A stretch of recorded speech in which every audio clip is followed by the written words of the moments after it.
ይሄን ዘራ አሰዳቢ አይተነው እንምጣ። ፋሚሊዎቼ ማዘር ቤት ናት። እኔን እንደመጣች አታውቅምና በእናንተ ፊት ለፊት ሰርፕራይዝ አደርጋታለሁ። እናቴን ይሁት ጋይስ እማዬ ዋኒ ወለሎካ አይ እማ አባሉ ዋናይ ዶካ ካይሎ አዳይ ዶ ነፋያዳይ ከሎ ጎዳ ዋኑ አኒ አይቢ ታየ ሎጋ አንተ ባላቸው ኢናሱ አንተ ያስጠላህም እንዴ? አንተ አይደብርህም? ለእናትህ አንድ ቲሸርት እንኳን አገዛላትም እንዴ? ስንትና ስንት ጊፍት እየወረደልህ አይደለ? እንዲሁም አንተ መግዛት ባችል እስጢፋኖስ ቶማስ የምትባለው ልጅ ቢያንስ ለእናቱ አንድ ነጠላና አንድ ሹራብ እንኳን አገዛ።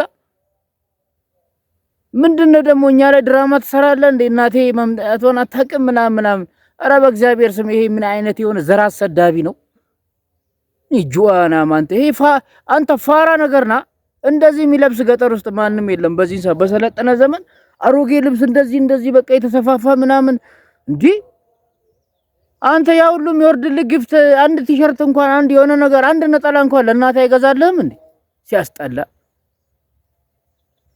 እስጢፋኖስ ቶማስ ቢያንስ ለእናቱ አታስብም? የሆነ ነገር እንኳን ለእናት አድርግላት ምናምን እንደዚህ ያርገ ምናምን እናትህን ሚዲያ ላይ ይዘህ ትወጣለህ። ድሮም ፋራ ነው መቼም። አንተ አታስጠቁረን አታስጠጣን። ያልመጣም እንደ ከክፍለ ሀገሩ አዲስ አበባ አይደል የምትኖረው? ለእናትህ ቢያንስ አንድ የ500 ብር አንድ ቲሸርት እንኳን አገዛላትም እንዴ? የ400 የ500 ብር ቲሸርት ነጠላ እንኳን የ1000 ብር ነጠላ እንኳን መግዛት ያቅታል እንዴ? ስንትና ስንት ጊፍት እየወረደልህ ጌመር አይደለ እንዴ?